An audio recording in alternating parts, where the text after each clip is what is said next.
Hello students, class 7th। बच्चों, हम आपके एसएसटी में 6 का चैप्टर 5 रीड कर रहे थे। पार्ट 1 और पार्ट 2 हम कर चुके थे।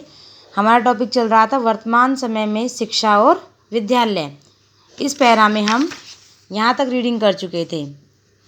अन्य समुदायों की लड़कियाँ स्कूल में 4 वर्ष का समय बिता पा रही हैं। ठीक है, यानी यहाँ पे अनुसूचित जाति और अनुसूचित जनजाति के बारे में बात हुई थी और अन्य समुदाय की मुस्लिमों के बारे में बात हुई थी और अन्य समुदायों के बारे में। ठीक है, अब देखो, दलित, आदिवासी और मुस्लिम वर्ग के बच्चों के स्कूल छोड़ देने के अनेक कारण हैं।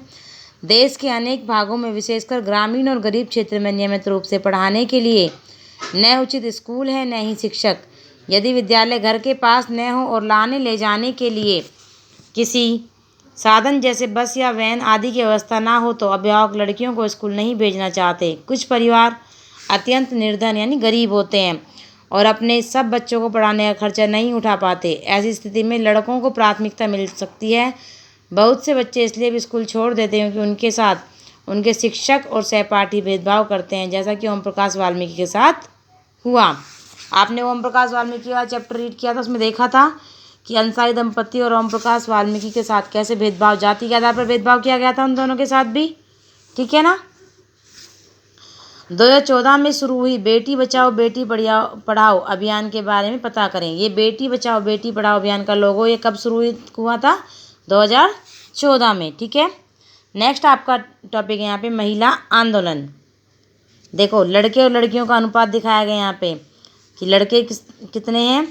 सभी लड़के 4.53% और अनुसूचित जाति के लड़के 7.97%। ठीक है, अब महिलाओं और लड़कियों को पढ़ाने का और स्कूल जाने का अधिकार है। अन्य क्षेत्र भी हैं जैसे कानूनी सुधार, हिंसा और स्वास्थ्य, जहाँ लड़कियों और महिलाओं की स्थिति बेहतर हुई है। ये परिवर्तन अपने आप नहीं आए हैं। औरतों ने व्यक्तिगत स्तर पर और आपस में मिलकर इन परिवर्तनों के लिए संघर्ष किए हैं। इन संघर्षों को महिला आंदोलन कहा जाता है। क्या कहा जाता है इन संघर्षों को? ही महिला आंदोलन। महिलाओं ने अपने अधिकार को पाने के लिए महिला आंदोलन किए। आपने जैसे देखा था कि उन्होंने अपना वोट का अधिकार पाने के लिए, क्लास 6 में आपने पढ़ा था 6 में कि वोट का अधिकार पाने के लिए उन्होंने किस तरीके से अपने आप को लोहे की जंजीरों में बांधा और किस तरीके से उन्होंने आंदोलन किया। ठीक है, वो कौन क्या था? वही महिला आंदोलन ही था। देश के विभिन्न भागों में से कई औरतें और कई महिला संगठन इस आंदोलन के हिस्से हैं। कई पुरुष भी महिला आंदोलन का समर्थन करते हैं।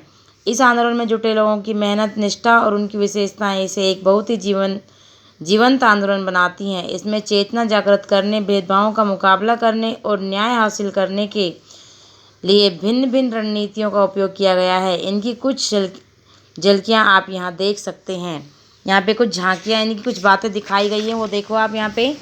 सबसे पहले यहाँ पे दिखाया गया अभियान। भेदभाव और हिंसा के विरोध में अभियान चलाना महिला आंदोलन का महत्वपूर्ण हिस्सा है। अभियान के फलस्वरूप नए कानून भी बने हैं। सन 2006 में एक कानून बनाया जिससे घर के अंदर शारीरिक और मानसिक हिंसा को भोग रही औरतों को कानूनी सुरक्षा दी जा सके। इसी तरह महिला आंदोलन के अभियानों के कारण 1997 में सर्वोच्च न्यायालय ने कार्य के स्थान पर और शैक्षणिक इस संस्थानों में महिलाओं के साथ होने वाली यौन प्रताड़ना से उन्हें सुरक्षा प्रदान करने के लिए दिशा निर्देश जारी किए हैं। यहाँ पे देखो दिखाया, सत्यरानी महिला आंदोलन की सक्रिय सदस्य, दहेज के लिए मार दी गई। अपनी बेटी के मामले में न्याय मांगने के लिए लड़े गए लंबे मुकदमे को कानूनी फाइलों से घिरी सर्वोच्च न्यायालय की सीढ़ियों पर बैठी है। जो लेडीज़ दिखाई गई, देखो ये दिखाई गई, इसकी बेटी को क्या हुआ? दहेज के लिए मार दिया गया। अब ये सर्वोच्च न्यायालय की सीढ़ियों पर बैठी हुई अपनी बेटी के लिए न्याय मांगने के लिए। एक उदाहरण देखिए, जो 1980 के दशक में देश भर की महिला संगठन दहेज हत्याओं के खिलाफ आवाज़ उठाई। नवविवाहित युवतियों को उनके पति और ससुराल के लोगों द्वारा दहेज के लालच में मौत के घाट उतार दिया जाता था। महिला संगठनों ने इस बात की कड़ी आलोचना करी कि कानून अपराधियों को कुछ नहीं कर पा रहा है। इस मुद्दे पर महिलाएं सड़कों पर निकल आई। उन्होंने अदालत के दरवाजे खटखटाए और आपस में अनुभव व जानकारियों का आदान प्रदान किया। अंततः यह समाज का एक बड़ा सार्वजनिक मुद्दा बन गया और अखबारों में छाने लगा। दहेज से संबंधित कानून को बदला गया ताकि दहेज मांगने वाले परिवारों को दंडित किया जा सके। यानी दहेज जो है वो दंड है, दहेज मांगना।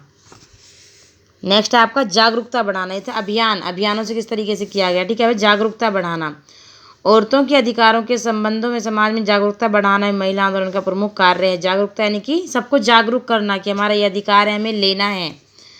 गीतों, नुक्कड़ नाटकों एवं जनसभाओं के माध्यम से अपने संदेश लोगों के बीच पहुंचाता है, ठीक है। नेक्स्ट है विरोध करना।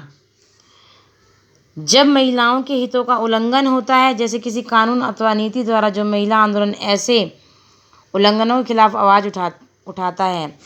लोगों का ध्यान खींचने के लिए रैलियां, प्रदर्शन आदि बहुत असरकारक तरीके हैं। यानी कि जब विरोध करना, मान लीजिए महिलाओं को लगता है कि हमारे इस कानून का, हमारे इस अधिकार का उल्लंघन हो रहा है, तो वो क्या करती हैं, विरोध करती हैं। उसके लिए क्या करती हैं, रैलियां करती हैं, प्रदर्शन करती हैं, धरने पर बैठ जाती हैं, ठीक है। नेक्स्ट है इसमें आपका बंधुत्व व्यक्त करना, यानी कि आपस में भाईचारे की भावना। बंधुत्व होता है आपस में भाईचारे की भावना व्यक्त करना। न्याय के अन्य मुद्दों में औरतों के साथ बंधुत्व व्यक्त करना भी महिला आंदोलन का ही हिस्सा है। 8 मार्च अंतर्राष्ट्रीय महिला दिवस को दुनिया भर की औरतें अपने संघर्षों को ताज़ा करने और जश्न मनाने के लिए इकट्ठी होती हैं। यहाँ पे देखो 8 मार्च को हम विश्व मनाते हैं अंतर्राष्ट्रीय महिला दिवस।